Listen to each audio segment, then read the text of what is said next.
I understand where the struggle's coming from to some degree.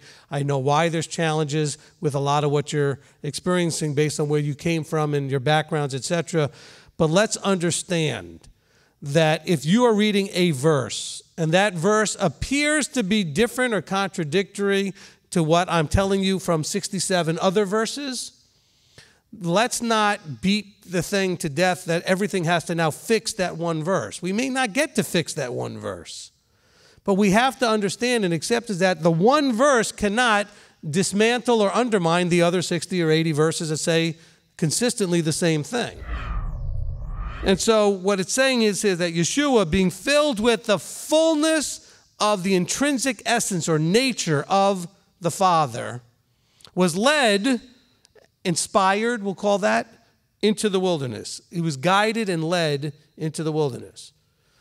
From a Trinitarian point of view, you might have thought there was this being, this ghost in front of him, and he was following behind him. No, he was inspired and guided to go into the wilderness.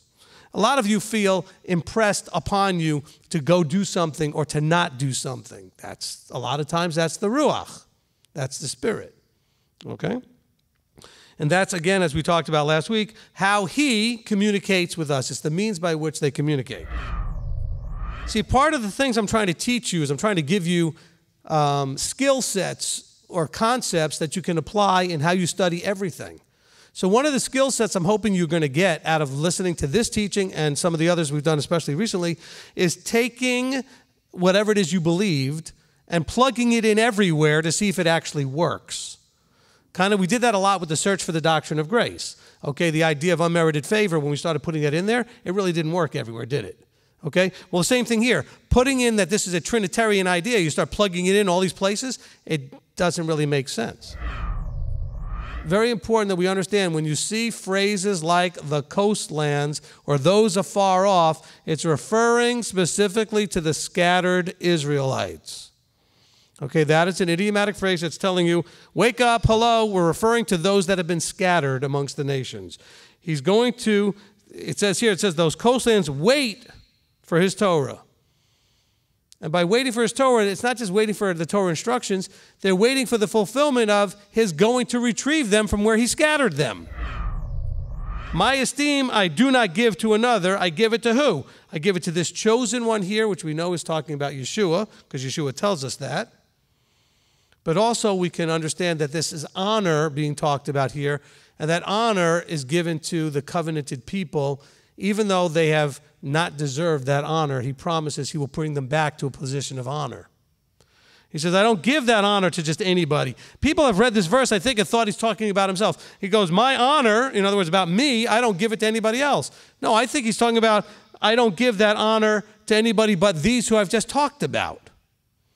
I give honor to my son. I give honor to my chosen people. So I think that kind of messes with some of the arguments that say, oh no, there was no Spirit till Acts chapter 2. Well, not the case. And now we're going to read about many of those of the old, so to speak, or of the Old Testament having the Spirit. But you see that here, even with John, who clearly was born before Yeshua. And so how does that sneak in? Because see, in the dispensational way of looking at things, there's a lot of people out there, and some of you have heard this, and I've heard this from some of you even telling me when in ministries that you've been a part of before, where there have been the people teaching that literally everybody prior to Yeshua being resurrected, they're all not saved. They're all doomed basically because they didn't have the Spirit. Because the Spirit did not become available until after Yeshua was resurrected. Have any of you not heard that? So he's saying, look, we are protected by the power of Elohim through belief. Not belief that that he can protect us, not belief that he's got the power to do it, but through belief in obedience to what he's covenanted us to do. He says in the Old Testament, in the original covenant, in Exodus 19, in other places, he says, if you obey me, I will protect you. If you obey me, I will bless you. If you obey me, I will take you as my people.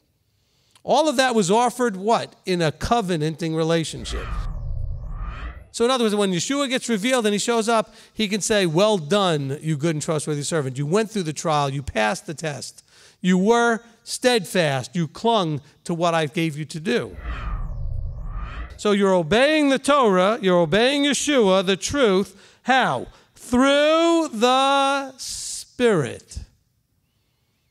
Through the intrinsic mindset, nature, and essence of what is the one who put you on this earth.